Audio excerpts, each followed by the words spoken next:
War does not begin with weapons.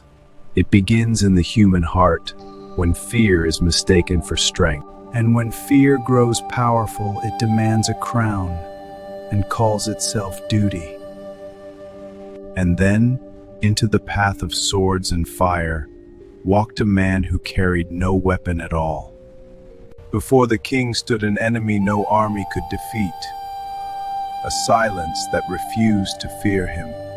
The king raised his voice. The calm before him did not answer, because truth does not shout, it waits. The king screamed of honor and victory, yet his voice trembled. But it is never strong. In that stillness, the king felt something unfamiliar, not defiance, but a mirror. And in that mirror, the king saw not an enemy, but the cost of every life he was about to take.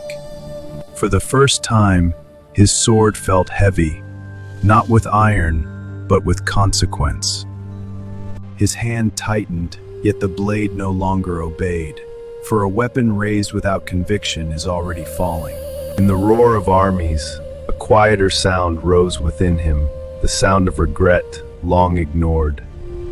A king may command armies, but in this moment, he stood powerless before his own heart.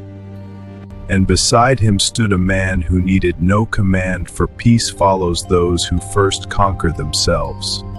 The sword trembled not from weakness, but from the weight of choice.